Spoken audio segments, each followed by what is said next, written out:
helping these children develop not just linguistically, but cognitively, emotionally, socially. It goes way beyond just a lexical list. Hi young learner teachers, and welcome to the first episode of Teacher Talk.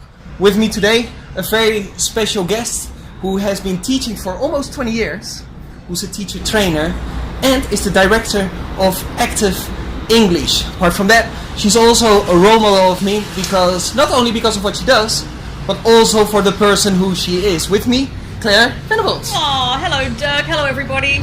Claire, welcome. Thank you very much for being here. Oh, thank you for those kind words of introduction. Oh, of course. Least thing I can do.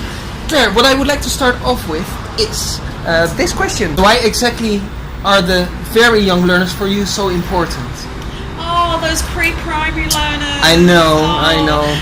That's actually my favorite age group. I love teaching pre-primary learners, and I think that's where I really sort of came into my own. I found my niche, so to speak, with the pre-primaries. The more I move away from teaching English and start teaching people, the more satisfied and fulfilling and effective I think I am as a teacher. Right. So with the pre-primary learners especially, it all starts here, literally from 0 to 5. They're known as the formative years. Right. And everything that happens in that period has such an impact on who that person will grow into. So I think our role there, and again, this is why the very young learner teachers are so important, have such a big job, such an important role, is because we're teaching, we're helping these children develop not just linguistically, but cognitively, emotionally, socially. It goes way beyond just a lexical list. Right. And so I think that's why, and I think that there needs to be a big shift. There are a lot of people out there doing amazing things in the very young learner classroom, the pre-primary classroom.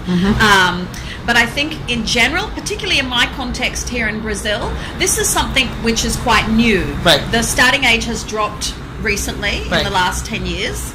And there's still a lot of, I think, teaching practices happening which perhaps aren't suited for the developmental needs, the specific developmental needs of this age group. And that's something that I'd like to see change. You mentioned the idea of trying to develop as teachers as well. Yeah. The idea of being aware of what it is that you're doing as a teacher, being an effective primary teacher. In your opinion, what makes an effective primary teacher? Oh, that's a really, really good question. Anyone who works with young learners, I think, really needs to be invested in their continual professional development. Right. But really, you have to love it. I mean, I would not recommend to anyone to teach kids if it's not something that you're really passionate about. Yeah. And all too often, I think we throw teachers in the young learner classroom without enough training and without enough support, and they can have really negative consequences for the teachers and the school, but also for the students themselves. Yeah. So one of the things that I think you need to be a really good teacher is not just your own personal qualities and training, but you need to make sure that you're working in a place that does value and support you and encourage you to continue developing.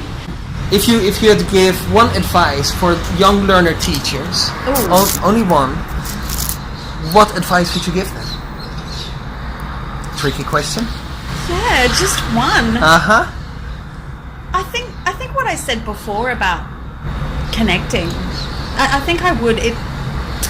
Teaching can be a really lonely job when it's just you in your classroom, and for me, that was certainly the case for me for the first 4 years in Brazil. You know, I felt that it was just me with my kids in the classroom. Yeah. And connecting with other teachers and having that support,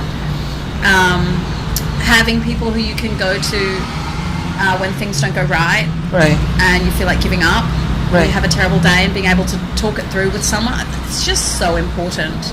And also having within that circle people who are going to push you to keep developing. Right. You know? So this is the importance of a community. A community, yeah. Like for me, that's BRELT. BRELT is this Brazilian online community of English teachers, and it was a really important thing for me to have found them and be able to connect with so many amazing teachers here in Brazil. Yeah, so that's my one piece of advice, I think. Oh, that's wonderful. That's wonderful. With the BRELT plenary being around the corner, September. It all starts here. Uh-huh. How about you summarize that in like 2 sentences? It is about recognizing our value as young learner teachers, having that value recognized by our industry, and working together to transform the way English is taught to children. Thank you very much. That was really good. Especially, just like Claire mentioned, this idea of working together. Now that's what this vlog is all going to be about sharing experiences. Maybe you have lived or have gone through an experience that you really would like to share.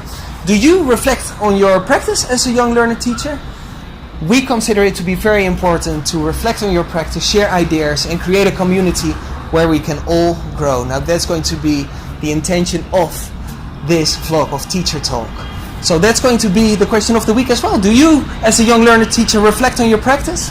Let us know in the comments below. Make sure you follow us on Facebook, Instagram, Twitter, and on the YouTube channel. Have a great week, guys, and remember that a great teacher Never stops learning. never stops learning. Take care.